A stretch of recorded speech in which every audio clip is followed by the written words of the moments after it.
Thanks, John, for coming along today. Do you want to introduce yourself and your role? Yeah, so I'm John Strang. I head up the National Addiction Centre down in London. I'm a medic, so I'm a clinician and a researcher. And particular relevance to the meeting you have up here in Glasgow is that I led on the RIOTT trial that we did down in England, looking at supervised heroin prescribing for a group of entrenched people with heroin addiction that they couldn't get out of, where all other treatments seemed to have failed. Okay, so in light of what you've come up to speak about and the way we're moving forward in Scotland, what do you think were the benefits, the positive outcomes from the trial? The trial was really to do with the most extreme and, from a clinical point of view, the most difficult of the patient population that we were dealing with heroin addiction problems. So this was a group of patients who were gathered together as being individuals that what I'll call regular treatments or standard approved treatments had persistently failed to help them achieve the benefit we were wanting to help them achieve. So they'd had methadone maintenance treatment, buprenorphine treatment, they'd been to drug-free rehabs, they'd been to prison, and these had not enabled them to turn their lives around and to quit their involvement with street heroin use. So clinically, it was a hugely interesting question. Are these people just untreatable whatever you do, or do they respond to treatment if it's sufficiently intensive and of a different sort? So from our point of view, we saw it as a bit like intensive care treatment in a community setting. And the test was, would we be able to help these people turn around their lives? Or would it merely mean that we worked very hard with them, but they carried on regardless? And so we selected people as being in that more extreme treatment-resistant category. We brought them into the trial, and because we were doing it as a randomised trial, they'd be randomised either to get oral methadone treatment, which we then optimised to make sure that was as good as we could make it, or they had supervised injectable methadone treatment or supervised injectable heroin treatment, and they were the three study groups. Okay, and generally there was a very positive And there outcome. was a huge difference between the three groups. And we studied them in those treatment conditions for 6 months. And at the end of 6 months, the group in the supervised heroin group had made a huge disengagement with street heroin use. Okay. So our main outcome measure was whether people had quit street heroin use for at least half of the days in the last month. And we would also then measure had they completely quit street heroin use. And we measured people on both measures. And we compared the supervised heroin prescribed group with the other two groups. And about 3/4 of the supervised heroin group had quit their street heroin use, compared with about 20% of the other two groups. The later work was then looking at how does that then translate into other benefits that they gained. But what we clearly demonstrated was that within a couple of months, it is possible to help people completely disengage from their previous immersion in street heroin use. Okay. There was some, from my reading of some of the studies, there were some issues with recruitment. If there's things, if you did it again, what different things would you try?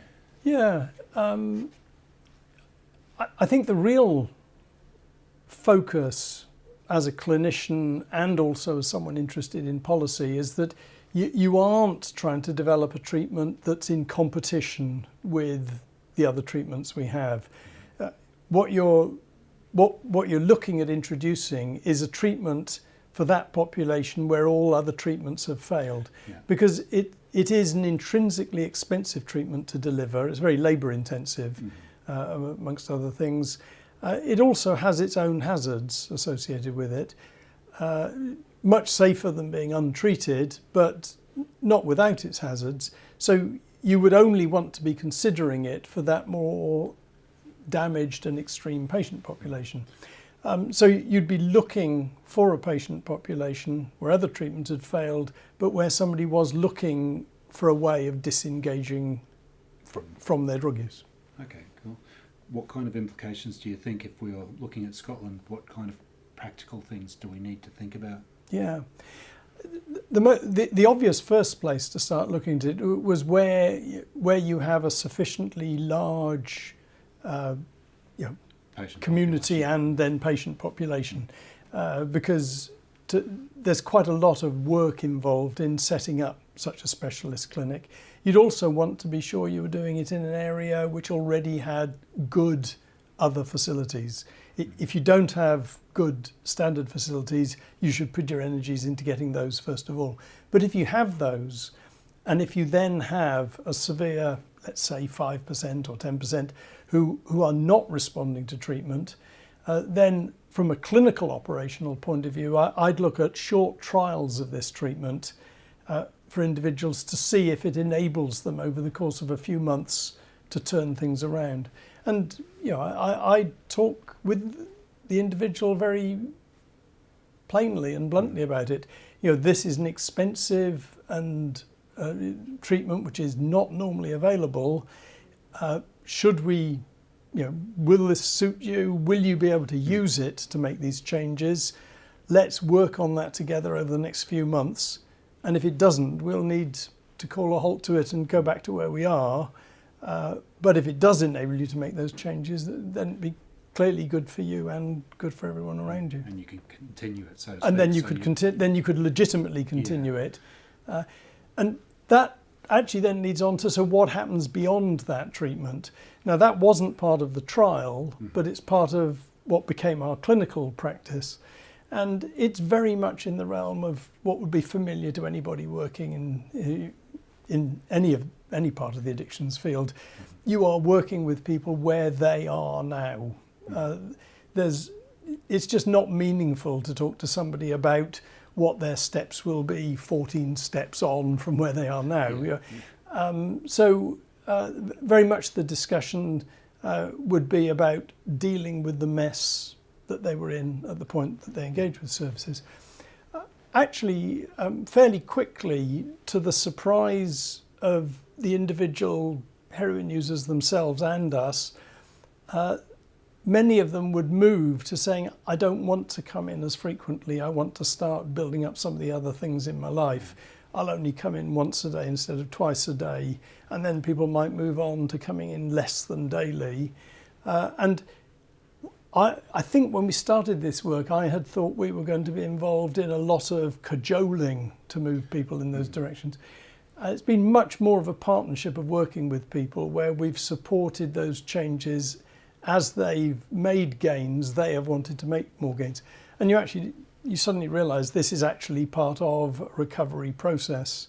In fact, one of the early patients through the RIOTT clinic, unbeknown to us, wrote an article that was published without our knowledge, called RIOTT, Recovery and Me. And it was about how she had achieved a stability, then gradually disengaged from the clinic and had moved on to oral treatment and had gone back to college and then in fact has now finished her degree. And you think, gosh, what an amazing story from the mess she'd been in for so many years before she started with us. Do you think it's partly to giving someone what they're actually asking for, rather than you do opioid replacement, but you're not actually giving, like with heroin-assisted treatment, obviously it's the drug that people are searching for, that they're buying on the streets, and so you're giving that drug rather than... Yeah, I think that probably is an important part early on in the treatment process, but talking with patients or service users who either are in the clinic or have been through the clinic, they would say that had been very important when they'd first made contact with the service. Yeah, and that they actually have an extraordinary amount of engagement with the clinic and their key worker. So they're attending twice a day, every day of the year. Christmas Day, New Year's Day. So I had anticipated that was going to be quite a major problem. I mean, certainly I wouldn't cope well with that level of contact with somebody. And yet, in the vast majority of instances, that actually led to a situation where we had good staff working in the clinic. They managed to have very constructive relationships where they could challenge somebody about some aspect of the behaviour and say, look, this is not on, we've got to move on from that pattern of behaviour to something else. So I think the importance of it being heroin became steadily less. We also deliberately sort of sterilised the process or sanitised the process. So all of the injecting, the person would be in a very clinical setting, and it would have been drawn up by the nursing staff, and it would be presented in a kidney dish. So it was at least halfway to being a medical procedure, not a drug-taking procedure. And the patient would then self-administer it. We don't have any evidence around that, but our feeling was that was a large part of the disengagement from the street drug use lifestyle as well. Because you've got a lot of that around smoking and stuff like that as well. Very much so, yeah. If you can break the habit of, say, rolling a cigarette or whatever, then you can start to break that link very much so. It's like a little meditation in a kind of way. Same thing with and in fact, a small specific example which we never studied properly was that the nursing staff, we had very good nursing staff working in the clinic, and amongst the other things that they introduced was that they would tell people that they should follow basic hygiene, that they ought to wash their hands before they're then self-administering it. And we would also say you should be doing that anyway, even if you were using outside the setting. So on those instances where individuals would use outside the clinic, which we'd obviously be disappointed about, we did at least discover that hygiene attention actually had generalised to that other setting. Yeah. Just to slightly offbeat, but because my job is about hepatitis mainly, do you think the two could go in conjunction, that they'd both be kind of an attractant to treatment, hepatitis treatment? And part of becoming a patient in the RIOTT clinic is, we would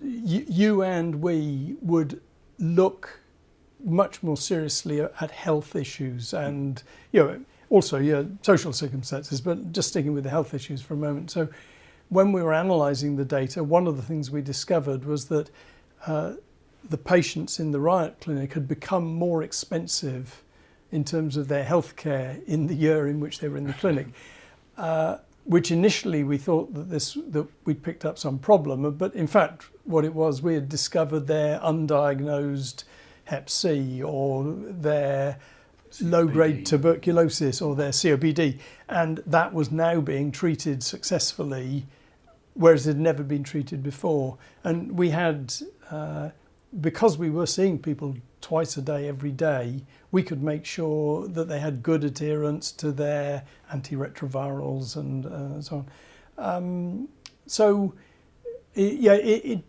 It was very much, initially it was around the prescribing of the heroin, but it was very much an intensive care approach. So and it's having that intensive care, having the wraparound staff and everything there would be very important, because I think Thilo will talk about that tomorrow as well, is about the level of psychological support and things, and we know that it's a therapeutic maloo kind of thing, and the thing is that it's not only the patients that benefit from it. You talk about having staff long term, which in addiction services is not normally the case. People move on fairly quickly because it's fairly highly intensive, but if you're getting that bounce back, then I mean, we did quite deliberately choose very good staff to lead the services and such. So our patients had an average of something like 15 to 20 years of heroin use, and some of our staff matched them year for year. So, and it was a very good treatment to have in a network of treatment systems. So this isn't something where you would think this would be your major modality, but as with many other bits of healthcare, you would say, well, if we're treating 1,000 people in a straightforward way, we may have 100 who then need some more complicated intensive treatment, and there may be 40 who need something more, and then 10 who need something more again. And it's in that sort of model of thinking. Okay. And you'd then look to be able to move somebody back down a level where they'd achieved a stability and had moved on. And there's, if people want to search on it, there's quite a number of bits of film footage from both BBC and on YouTube about different bits to do with the RIOTT trial, where patients or service users themselves describe what it's enabled them to achieve. I'm probably better at telling people what the statistical analysis says and what the p-values are, and everybody goes to sleep.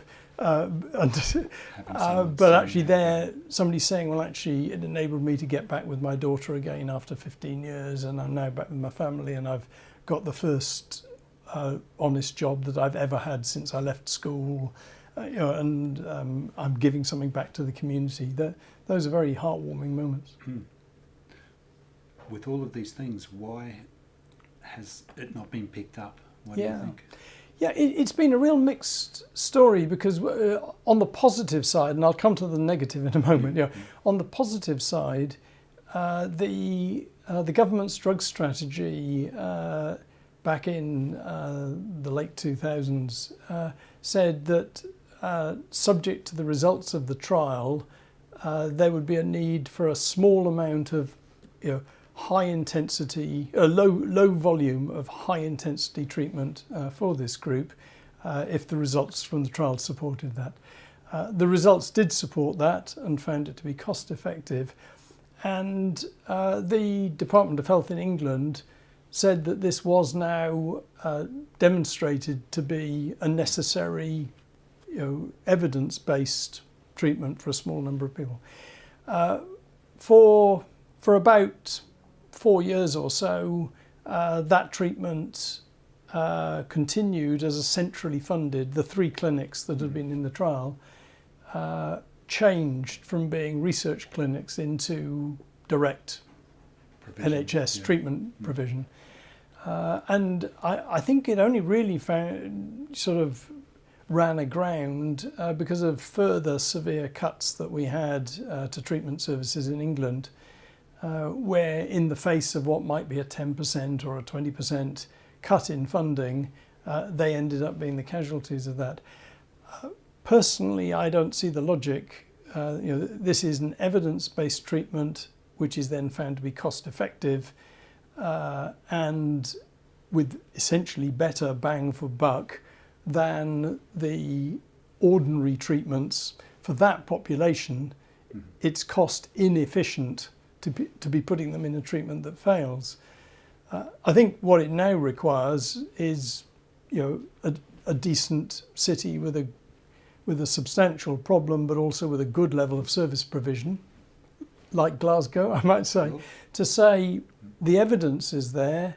We may need to make local adaptations to exactly how does it fit in with the network of services, but there should be a small volume of provision of this very specialist type, which will deal with a high morbidity problem. This particular group of patients will not be cheap.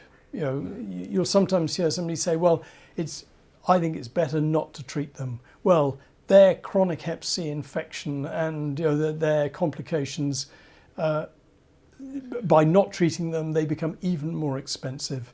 Someone who says, "Well, I'd let them go to prison." Prison is massively more expensive than the treatment options that we're talking about. Even this more expensive treatment. So it's up to Glasgow, essentially. I think it's up to Glasgow. Glasgow, lead the way. Yeah. I mean, the advantage that we have in the UK is that we don't have any, it is within an existing framework of what clinicians are able to provide. Other countries in the world who've been introducing it, because we've now had 7 randomised trials around the world, and a number of countries have now introduced this as a small volume, high intensity treatment.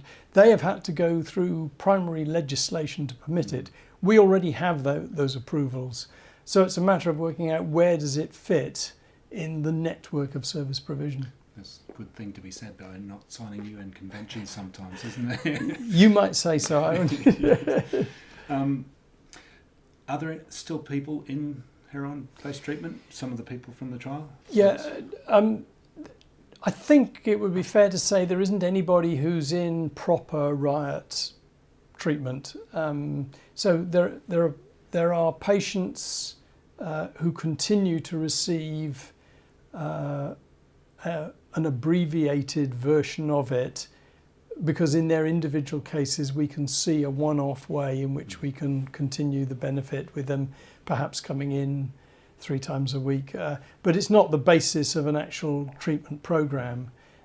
So the key features of those clinics, which are that they're open 2 or 3 times per day, the patient comes in every day of the week, every day of the year, that there are no take-home doses of injectable drugs at all under any circumstances. There was a conversion system, so if somebody couldn't come in, we would switch them to an equivalent oral dose. Okay. Yeah. And that there's a high intensity of treatment. Those principles worked extremely well. They worked extremely well in the other countries where it's been trialled as well. So Switzerland, Netherlands, Germany, Canada, Denmark. And probably the other striking feature is that as a clinician, we were really working very much in partnership with the individuals in this treatment. So because I'm there watching, or staff working with me are watching the dose being administered, I wasn't caught in that trap that you're caught in an outpatient setting where it's a take-home dose where you're in a way bartering with the patient about what the dose should be. If somebody said, I need a higher dose, I'd say, well, look, we're going to be supervising you taking this. If you need a higher dose, okay, but we should only do that if it's genuinely a credible change for us to consider. And that worked very well as there were some exceptions where it just didn't work, but by and large that was a very positive way of working with patients, a very respectful way of working with them. Keeping the client at the centre of it, and Yeah. it's evidence-based care is the science, it's the practitioner, it's the patient, Yeah, all very feeding much into so. that one thing. Yeah. Okay. Well, thank you very much for Okay. that. That's been really great. Thank Okay. you very much. Cheers. Thank you very much. Excellent. Okay.